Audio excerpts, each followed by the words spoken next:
Hello, and welcome to Summer of Innovation web series coming to you live from NASA Langley Research Center in Hampton, Virginia. I'm your host, Kurt Hogan.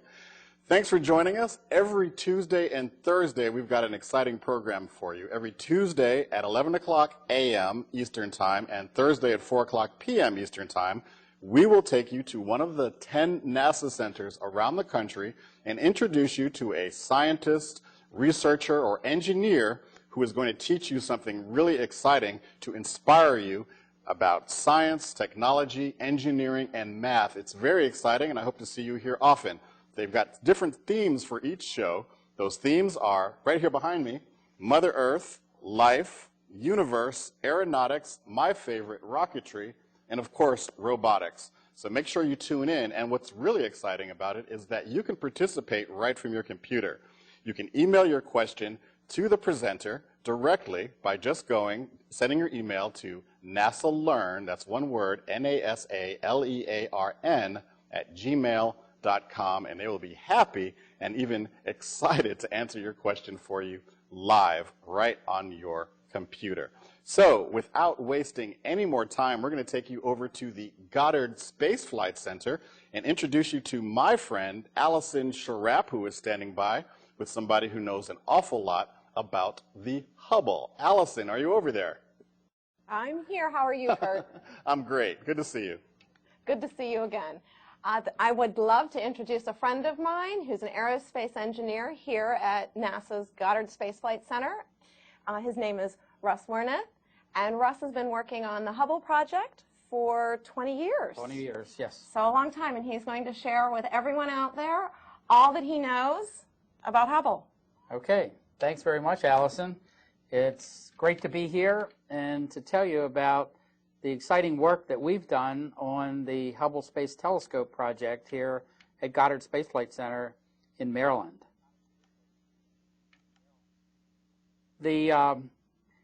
Typically, we have a lot of acronyms when we speak on projects within NASA and other organizations. So I'd like to go through some of the acronyms that we use, because I'll use those quite a bit in my presentation. HST, of course, is Hubble Space Telescope. It is a telescope or satellite. Extravehicular activity, EVA, is a word that I use quite a bit, or an acronym that I use quite a bit, because it talks about the basic work that we do. Astronauts going out on spacewalks, we have to have a fancy name, and that's extravehicular activity. The telescope, Hubble, was launched back in April of 1990. So that means we're celebrating our 20th anniversary, and Hubble is no longer a teenager. Some statistics about the telescope. It's about 43 feet tall. It weighs about 2 tons, about as much as a baby elephant, and it's always orbiting the Earth at about 330 miles up. The neat thing about the telescope was that it was designed in a very innovative manner. It was designed in pieces that could be taken out, removed, and then replaced with other pieces. So if we had new technology, we could improve cameras and instruments, visit the telescope with the shuttle and astronauts, take out the old instrument or camera, and put a new one in. If we had problems with solar arrays, as it turned out we did, we could replace solar arrays. So the basic engineering concept was to send the shuttle up with astronauts to service the telescope.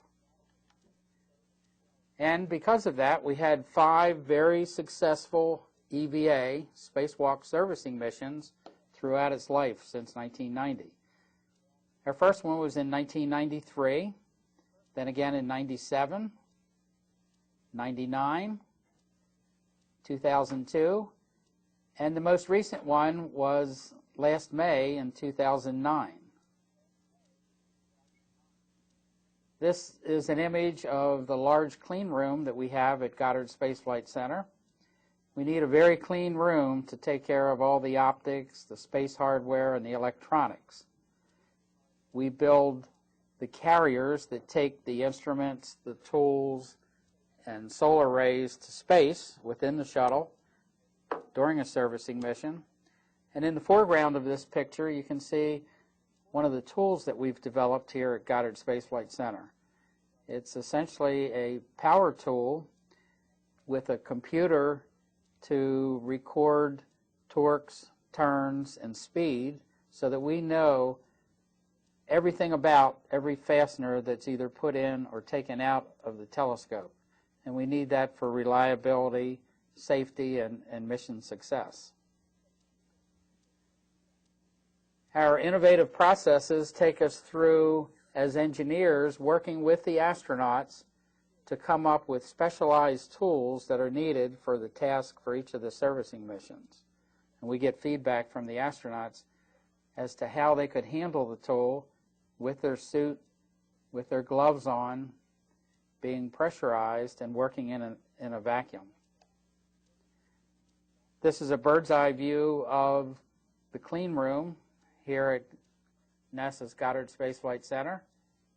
If you get a chance to visit near Washington, D.C., you'd get a chance to see this, the largest clean room in the world. And you can see some of our carriers, flight hardware getting ready to be assembled, mechanically tested, and electrically tested before a servicing mission. And of course, we work with the real flight hardware. On the last mission in May of 2009, we changed out the original batteries that had been operating since 1990. And this shows one of the astronauts getting familiar with one of the flight batteries that he was later to change out on orbit. And then we do testing underwater.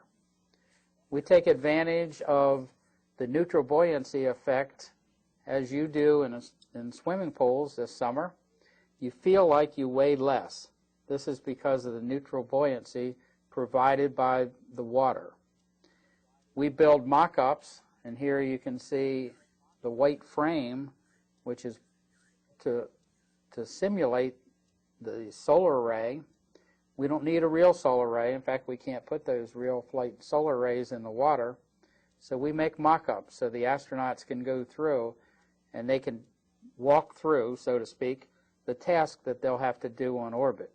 Actually, they float through in water. And we go in on scuba and we make sure that they're using the right tools and using the tools properly and going through the task as we design it. Now we're going to switch gears and move down to Kennedy Space Center, one of our 10 NASA centers down in Florida. Here you see the shuttle leaving the vehicle assembly building and getting ready to go out to the launch pad.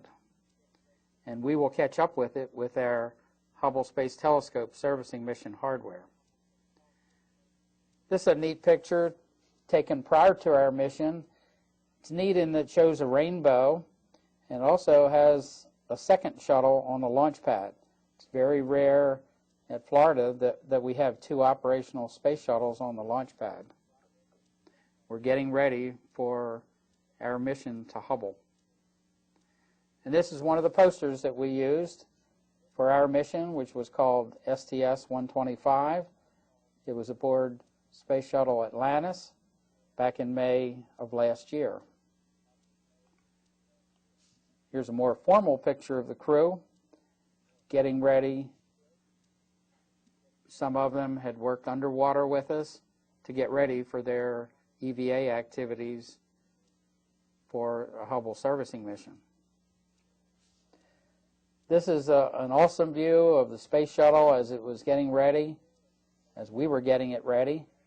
The gantry has been moved away and all our hardware is stowed inside the payload bay of the shuttle and getting ready for the launch the next day. This is a neat picture. I've included it just because it is so neat. Another bird's eye view, this time looking down on the space shuttle at the launch pad. and this was a night launch of Hubble. If you've ever had the chance to be in Florida around Cocoa Beach for a shuttle launch, it is an awesome event, whether it's day or night. This actually is not a shuttle heading to Hubble. It was taken from the space station for a space station mission, but I included it to show you how awesome it must look for space station astronauts to be looking out when the shuttle comes up. And that might be your hometown down in the background on Earth. So after the launch, we're getting ready for those spacewalk days, the EVA days, where the astronauts are getting ready in an airlock. They're getting their suits on and getting the tools ready for what they have to do on their particular spacewalk that we've designed, trained for that particular day. Russ, how many hours do the astronauts use to prepare for this moment? We train the astronauts in water, those neutral buoyancy tests, probably 6 to 8 hours, depending on what task it is, for every hour that they're going to be spending on orbit. And then in addition to that, they spend countless hours either at Johnson Space Center in Houston, Goddard Space Flight Center here in Maryland, or at Kennedy Space Center to get ready for that particular mission. So it's many, many hours for every hour they're going to be working out in space. So it's quite a moment for them. It certainly is. And for you. And for us too. Because while they're there, up there, you're down on Earth waiting and watching and supporting them if they need it. We are certainly supporting, either in Houston or in Maryland. We watch everything they do, make certain that the correct tools are being used, and everything is done as we've trained and planned for it. So the time culminating or coming up to the actual flight, the astronauts are a part of everyday occurrence. I mean, you're working with them. They are very familiar, and so are you with them. There's a good relationship. Yes, there certainly is. We are a team with the astronauts, with engineers at Johnson Space Center and at Kennedy Space Center to make certain that the mission is a success. It's a tremendous example of teamwork. You were telling me earlier that the family's large. It is, actually it's all around the world. Okay. We have engineers and scientists, technicians, folks working in every aspect of what we do to make a successful mission. And it's scattered primarily around the United States, but a lot of input and support and instruments being built around the world. Amazing. And so now we're going to be looking at some pictures of the actual walk, the EVA. Right. This is one of the EVAs coming up now. And you can see the gold-colored carriers, we call them, in the foreground with the American flag and the NASA logo. They are carriers that take up instruments and tools and bring back the old ones. So in the background of this picture, you can see the bottom of Hubble Space Telescope, and the astronaut has posed for a photo op in this case. He's had a long day of working and taking care of all the requirements for that particular spacewalk or EVA day. Probably should have shown this picture earlier before the photo op, showing one of the instruments being changed out. The astronaut is attached over on the left-hand side of the picture to the robot arm, which is moving up in the left-hand side of the picture. And he's getting down into one of the containers that we have to take out the new instrument to make sure that it's about to be inserted in its proper place in the telescope, which is in the background. So Russ, how long will they be working on this? This particular task took about 2.5 hours. An entire EVA day could take up to 8 hours. And is it just one astronaut going out or several, depending? No, for safety, we always have 2 astronauts going out. So they work in teams of 2 and they alternate.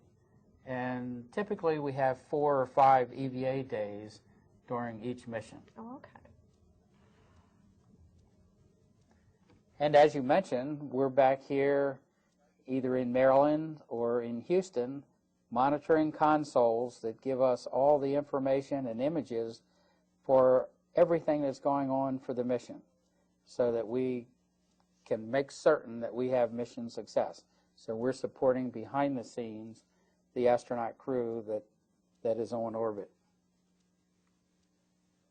Another picture of the astronauts working on their EVAs. You can barely see one astronaut down in the very bottom center of the picture, and another astronaut with one of the big scientific instruments in his hands. He's actually, again, on the robot arm, which is moving up out of the picture in the very center at the top. How is the arm controlled? The arm is controlled by an astronaut inside the shuttle, and in this case, she did an excellent job both in attaching to Hubble originally when the shuttle goes up to meet it in orbit, and also moving the astronauts around on each of the EVA days. It's a very precise job and a key element to the success of Hubble servicing missions. Is that a tool that is part of the space shuttle? The arm, which we normally refer to as the robot arm, is a part of all shuttle flights, yes. And it's on the shuttle. There you go. This is a picture of one of the astronauts, again, on the base of that arm, and you can see the tools essentially floating, although they're safe. They're all tethered and tied right behind him as he's going down to one of our containers. And one of the tools, the blue one up in the top of the screen, is a very innovative tool that we use to be able to remove 117 fasteners from one of the scientific instruments to remove one of the panels. It was a very intricate job, one that a lot of people thought ahead of time that we wouldn't be able to do because you can't have a loose screw or fastener in space. But we designed this tool and were able to remove all those fasteners with the proper tools.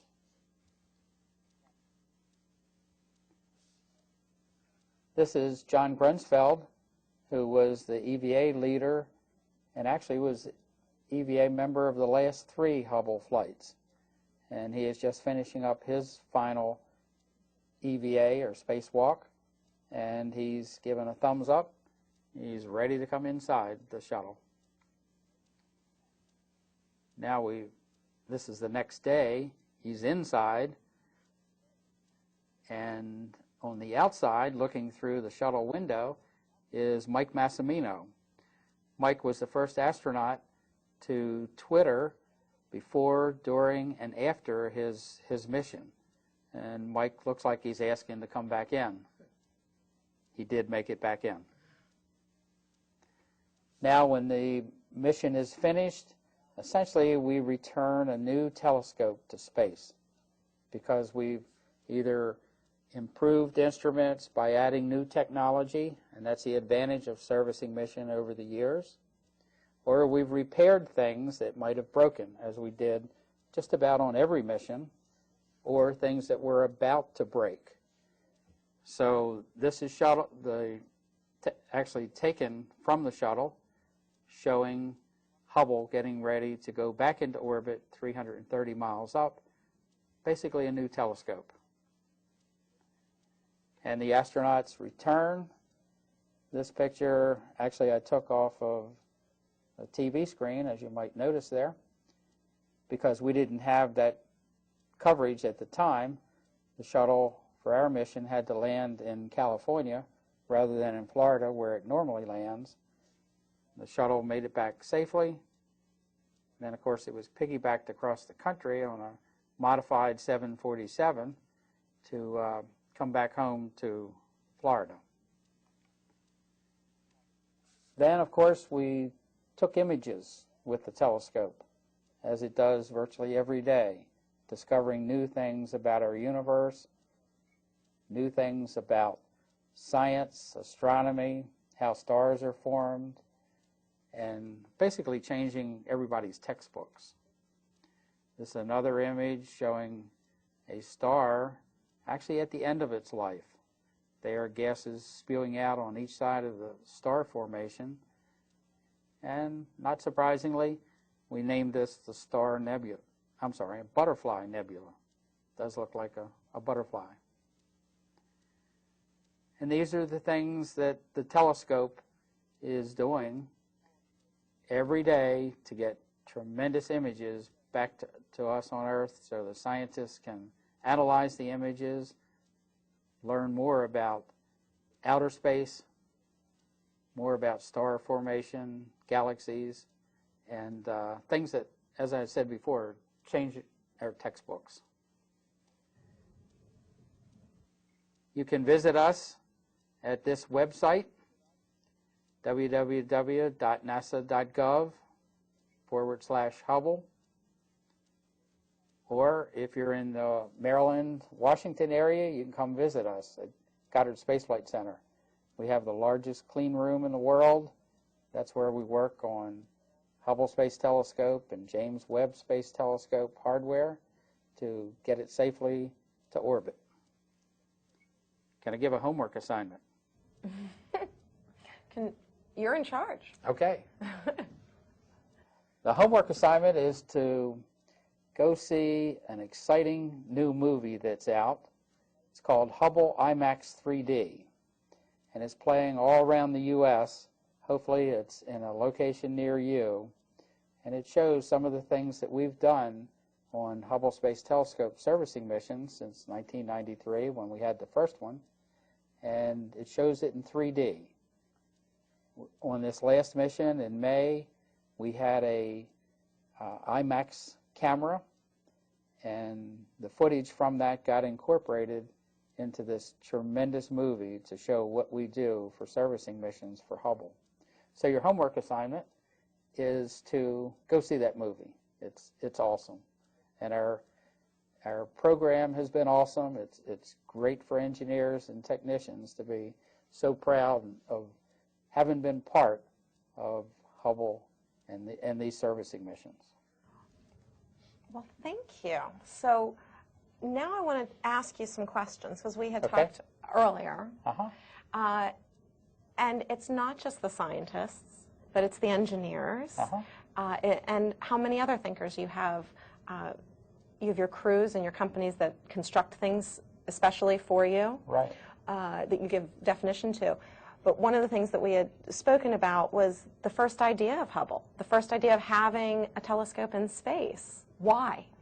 Well, the advantage of having a telescope in space is that we get away from the atmosphere around the Earth. So back in the late 1940s, that's how far it goes back, Edmund Spitzer decided that it would be great to have a telescope above the atmosphere. And it took a long time. Actually, it was Lyman Spitzer, Edmund's brother, who came up with this idea, and it took a long time for him to convince folks and to get the approval for it. And with engineering projects and scientific projects, sometimes it does take a while for things like that to happen.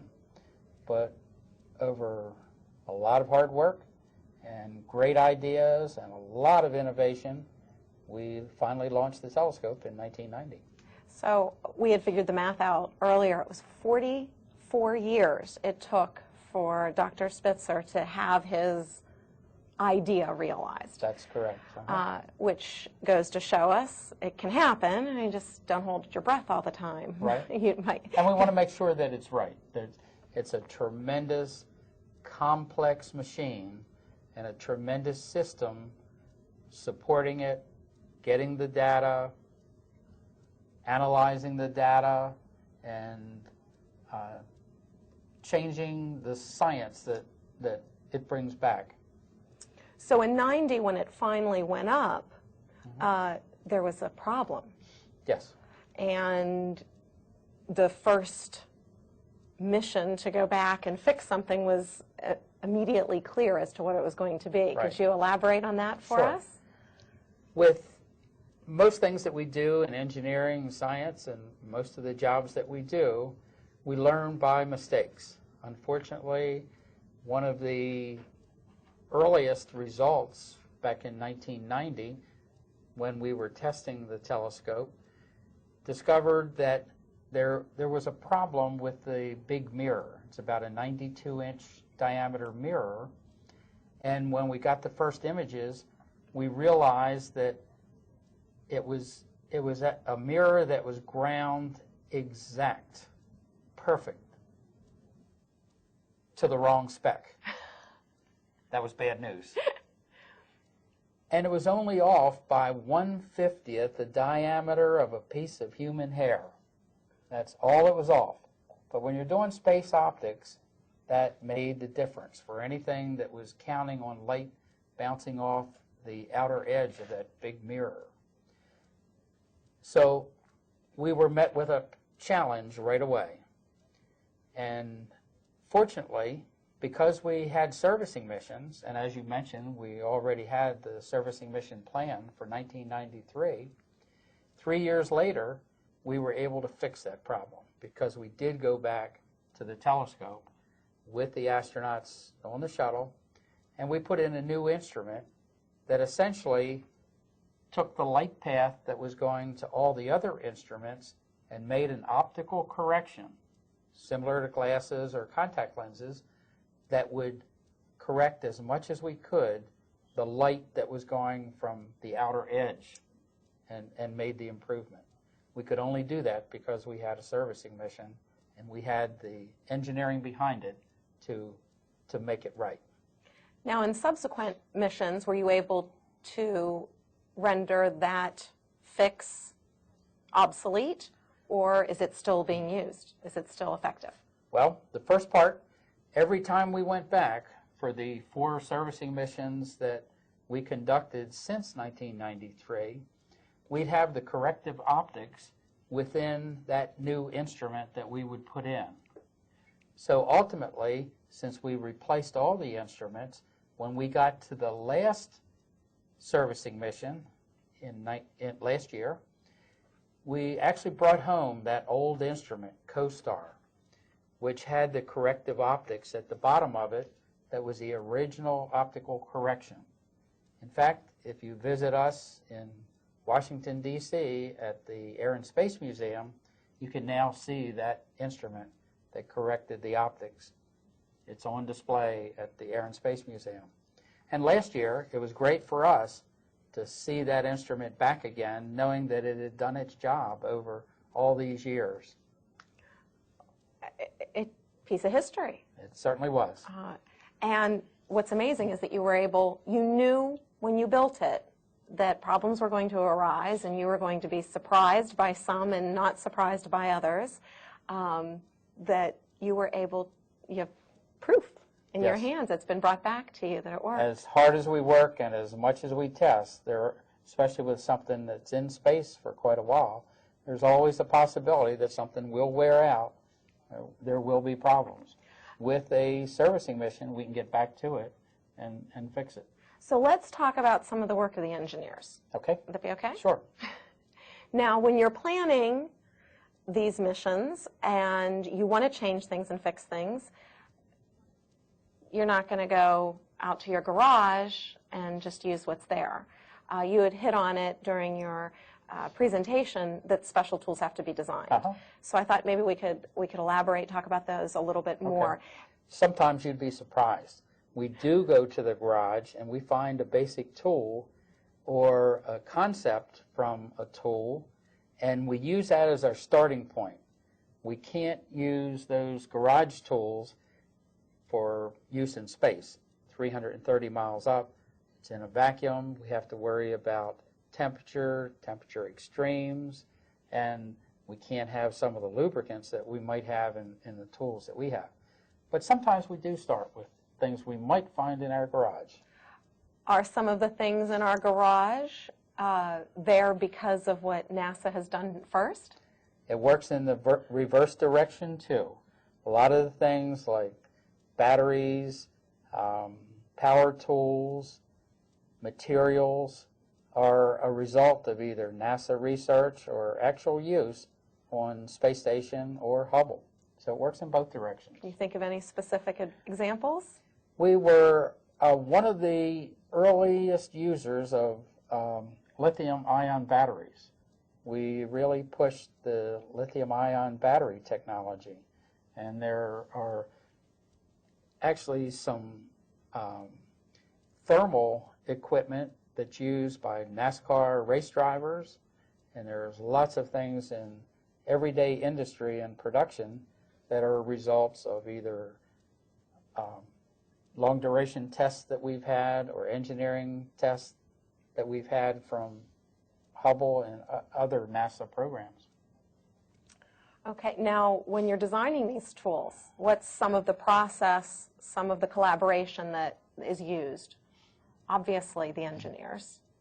Basically, we start with a requirement, and from that requirement, we develop the special tool that would be needed. And like I said, sometimes it might be something that we have something similar to in our garage. But when we're in space, we have to make certain that it meets the requirements for temperature, high temperature, low temperature. The vacuum has to be reliable, has to be safe, used by an astronaut with gloves on. So we test it, and you're seeing some of the images of our testing, both here at Goddard with the actual prototype hardware that we build before we build the final hardware, or we test it underwater to make sure that functionally it will work. So your first step is your problem.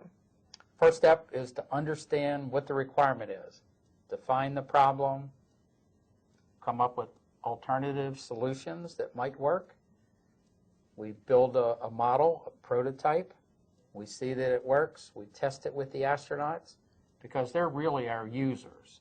And they let you know very clearly. They do let us know very clearly what will and what won't work. And we all have a common goal to develop, test, and build something that will work successfully in space. I'm sure some of those encounters can be amusing and frustrating at the same moment. To some extent, yes, a normal part of any process in developing things. Yes. But that excitement is what keeps everybody going. That's your drive. That's right. That's your drive. Uh-huh. Now, could you tell me what happens when they're on an EVA and something isn't where it's supposed to be, or isn't working the way it's supposed to, and they don't know what to do? Okay. One of the neat things about our development process is that we're building things which could be tools or procedures for use 300 miles up. So if something were to go wrong, we can't run to our garage. We can't run to the hardware store. We have to make certain that we've gone through all the nominal procedures when things go right, but we also have to ask, what if? We constantly ask ourselves in the development process, what if this were to break? If it doesn't work right? If something were to go wrong? And we try to think ahead of time of as many things that could go wrong so that we would be prepared for it if it were to happen. And there have been times when things do go wrong. It's a normal part of any process. So what we do there is we have planned for different procedures. We might change to a manual tool from a power tool. We change the torque settings, we change the turns. We do everything and typically, we have practiced this ahead of time. We've talked it over with the astronauts, and we know what direction we're going to go. Sometimes it turns out that we run out of that list, and on the ground, we run tests while they're on orbit and make certain that some other step that we might tell them to do is the proper step to take care of. And once we've gone through the process and we're satisfied with that, we will let the crew know what this next step is. But for the most part, we have gone through contingency, emergency type procedures ahead of time. So as a team, we know what direction to go. Can you think of anything on the last mission, or was there anything on the last mission that surprised you? There were a few surprises. In fact, very early on, we were removing a radial instrument, and it's held by a big bolt, and we had gone through, we've done this many, many times, but again, even though we've done it, we have a set of contingency procedures that we go through, and the crew has practiced many of them. So when the bolt wouldn't come out, we knew exactly what to go through, to change tools, to change procedures, and ultimately we got it out. So the moment was a surprise, but the fix was already unknown. That's correct. Okay. We also had the moment and the fix a surprise on the same mission with another handle that had to come off to get to a scientific instrument. And the bolt, one of the 4 bolts, would not come out. That was a surprise to us, and the way we got it off turned out to be a surprise not only to the astronaut, but to us from when we originally learned about the problem. But we tested it on the ground, and we knew that it could be removed by pulling on it in a certain direction, applying a certain force to get essentially the final bolt to break. And that was successful too. Well, we have a few questions that have come in, so okay. let's address some of those. Is the Hubble free-floating, or does it have a power source, or how does it move? Okay, that's an excellent question. Hubble is orbiting the Earth, and it has no power source of its own. So it is not fueled in any way. It has an electrical power from the big solar rays that pick up the energy from the sun, convert it to the batteries for storage when it's not in the sun's view. But there is no power to move the telescope. It moves by a combination of reaction wheels, spinning wheels along 3 axes with information from gyroscopes, 3 sets of gyroscopes, which incidentally we've changed out many times in the past, and last May we changed out all 3 of those gyroscopes. So it does not have its own fuel. Okay. And who's in charge of moving it? Well, when it has to move to point to a different scientific location in space, that's done from right here at Goddard Space Flight Center in Greenbelt, Maryland, in another building where we have folks that are constantly looking at the health and safety of the telescope. They know exactly what it's looking at, and when they get direction from the Science Institute in Baltimore as to what it is going to look at for its next scientific observation, they go through this process of allowing those reaction wheels to spin up in the proper order and sequence to allow it to point into the space to its next scientific endeavor. Well, now we're talking about it moving or adjusting. What protects it from space debris? Again, that's a great question. It's floating around in space. It is 330 miles up. There's always the possibility that there could be some space debris or space junk. It has a cover on the front of it an aperture cover, aperture door, and if we know that it's in an area where there could be space debris, that door could be closed. Otherwise, it needs that door open for it to look into space. You had mentioned earlier that here at NASA Goddard, we have the largest clean room in the world. Yes. And was that built for this project? Yes, it was built in the early 90s for Hubble, and considering other future projects also, it was built big enough that a large assembly could fit into it, be safely moved in and out, and kept clean, plus all the testing, the pre-tests that we go through before a launch, all that takes place in that room. So Shane was showing us some footage from the clean room. Can you explain to us how that is set up and designed, and why it's important to have a clean room for anything we want to send out to space? Things that we put in space are going into a different atmosphere, different environment than we have here on the ground.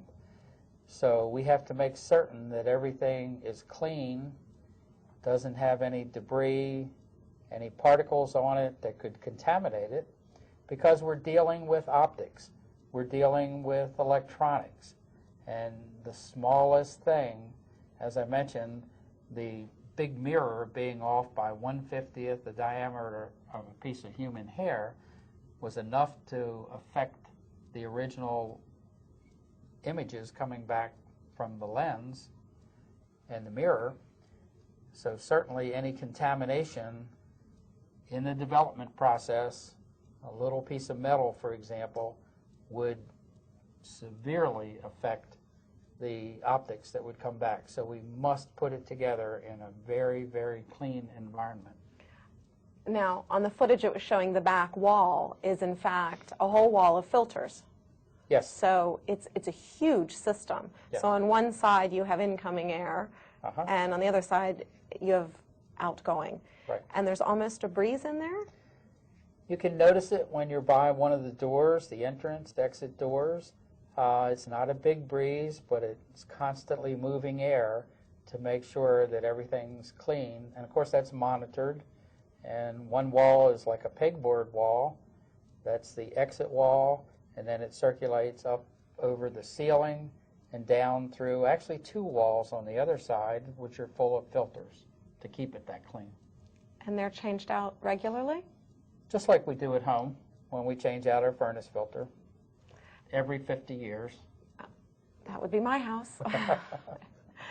Now, They're very good filters. and you were saying as well there's room for more than one project. It's not just Hubble Yes. in there right now.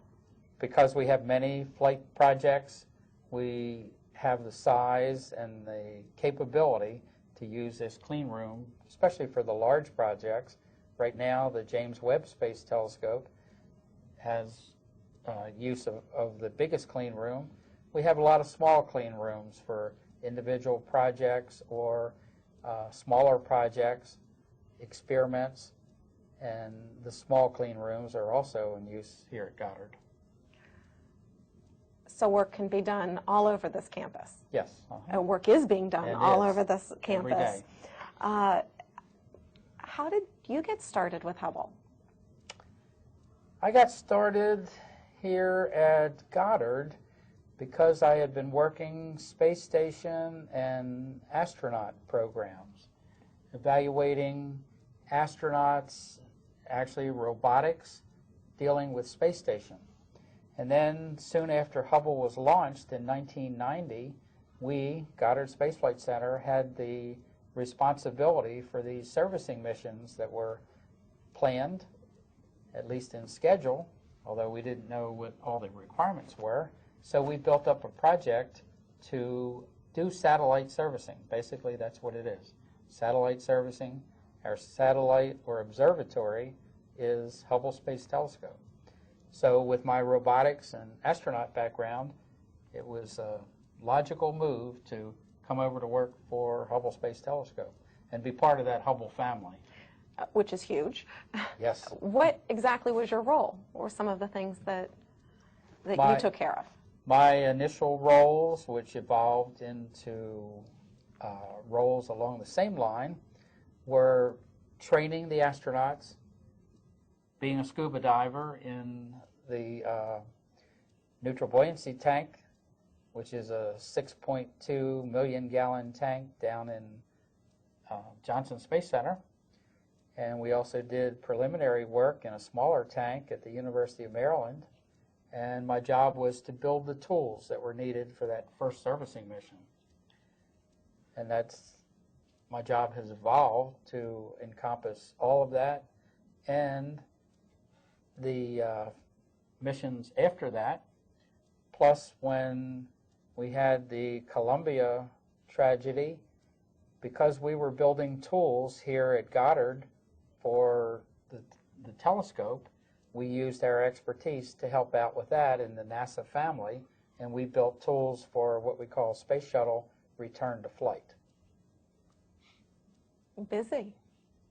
It's busy, but fun, and we're all proud being part of the Hubble family and the images that Hubble brings back because of this tremendous team that's worked on it over the years.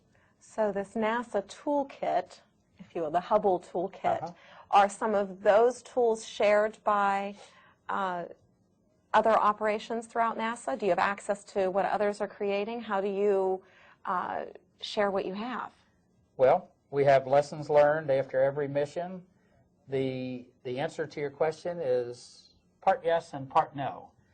Some of our tools are so specialized, very, very specialized. They have to be designed, built, and tested and have only functionality for that particular task. The image on the screen now shows one of the innovative capture plates that we use to capture those 117 screws. There will be no other use on this planet or Hubble or out there for that particular tool. But the power ratchet tool, which we designed for the first servicing mission back in 1993, is a computer-driven tool that's used as the workhorse for virtually all tasks on Hubble Space Telescope and also on Space Station. So as we speak, chances are somebody is using the pistol grip tool on Space Station right now. I think it was Einstein who said that creativity is in knowing when to share your sources. And it's kind of the truth. Yes, we have to. You see it. You do have to share your sources. You do have to be prepared to upgrade them as well, which is something you were talking about earlier. We are constantly improving, iterating, meeting challenges, and being innovative in what we do for tools and procedures, and that's picked up by other NASA programs. So we're getting towards the end here. Jenna wants to know what was done on our last mission. Okay. Good question, Jenna. The last mission that we had back in May of 2009, last year, essentially replaced two big scientific instruments. It also, for the first time we've ever done this, instead of replacing two other instruments, we pulled out the circuit boards that had gone wrong in those instruments, and we replaced the circuit boards while leaving those instruments in space, right in place on Hubble. And that was the first time that's ever been done. So that big blue tool that I showed you was one of the things that we used to accomplish that. We also changed out all three of the gyro packages. We talked about control of the telescope. The gyros are what determine and part of the system for pointing the telescope. We replaced those two batteries. They had been there since 1990. They're still working. They were still working. But we were afraid that they were going to stop working at some time. So as a preventive maintenance measure, we replaced the 2 original batteries. And we also, and here's where we have to look ahead, we put a ring on the bottom of the telescope. When Hubble reaches its end of life sometime, and we hope it's many, many years from now, it would have to be captured, probably by a robotic vehicle. So we have an interface on the bottom of it. Remember I said it has no fuel to drive itself back home. So we will go up with a robotic or some other kind of vehicle attached to that ring that we put on this last mission and drive it safely in the ocean somewhere. So they were the major tasks that we had for our servicing mission last year. So at the moment, do we have a fully functioning Hubble? We certainly do. And that's a good thing because... Unfortunately, we don't have, will not have the space shuttle because NASA is retiring the space shuttle probably at the end of this year or beginning of next year. So we don't have the vehicle that we've used since 1993 for those 5 servicing missions. Which limits us as to what can be done next.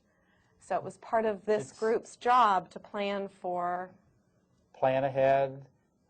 We are now planning for the possibility of a robotics mission, and we are talking about, well, considering those as challenges. We don't have this, won't have the space shuttle anymore. We will, as engineers and scientists, meet that challenge, and that's what we consider it, a challenge for what we do in the future. And the astronauts on this last trip could still even be sources of reference and information since they've touched it. Certainly, they have touched it. They have met Mr. Hubble and left it in great condition, left Mr. Hubble as a better telescope, and they certainly have a lot of experience and a lot of input to what it looks like and how to operate it. And that's true for each of the servicing missions that we've had over the years. All right, final question. Okay. From Kelly. Kelly? Ready? Kelly wants to know what your favorite image is. You've been working with Hubble for a long time. Hubble's been in and out of the news. Hubble's near and dear to the American heart. So what's your favorite? That's a tough question. It's like asking which of my grandkids is my favorite.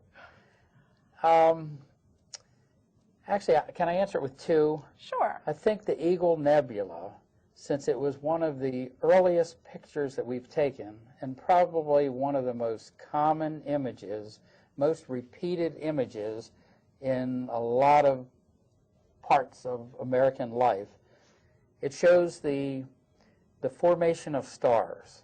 It was such an impressive image from what we did back in 1993 that still has a lot of meaning to me. It's become more than an image, it's an icon. It's an icon for Hubble. It certainly is. And close to it is one of the last images that Hubble took, and that's of deep field. We've taken deep field and ultra deep field images where the telescope is looking way out into space, way back into space. And here you see a deep field image. It looks like a Christmas light pattern. And you appreciate there's thousands and thousands of galaxies. And Hubble has just started to look at, even though it's a small piece of space, how much is really out there and how much more we have to learn about space. And in the Hubble 3D movie, you see how we go through these galaxies, or how we will in our exploration of always looking out into space. What an amazing career. It's been tremendous. An adventure. Yes. And you're not done. Keep going. Not done. Hubble's not done. Still out there changing our textbooks. So Hubble gone through teenage years, we're going through our 20s and all the new things that will happen there. I cannot thank you enough. It's been great talking to you yet again. I've enjoyed doing it. I'm good, and I think we are ready to leave Goddard and go back to headquarters and our friends over there with Kurt. So have a good afternoon, and thanks again. Thank you guys so much. Allison, Russ, you two have been fantastic over there. Can you hear me? Yes, thank you. I wasn't sure if my microphone was turned on. And thank you, Russ, for reminding us here on Earth just how tiny we really are. I'm anxious to go see the Hubble Space Telescope film at the Virginia Air and Space Museum here in Hampton, Virginia this weekend. So I'm looking forward to that and learning even more about Hubble. Good. Hopefully all of you out there had a chance to learn as much about Hubble as I did, and it was fantastic. Make sure you join us here for Summer of Innovation for this incredible web series every Tuesday and Thursday. That's Tuesday at 11 o'clock a.m. Eastern Time and Thursday at 4 o'clock p.m. Eastern Time. Next week, we are going to go to the Glenn Research Center, and a lot of your favorite DLN coordinators are going to be together live in one space saying hello to all of you, and we'll be ready for your questions next week as well. So for now, here at the NASA Langley Research Center, I'm going to say goodbye again. I'm Kurt Hogan, and we will see you on Tuesday. Take care.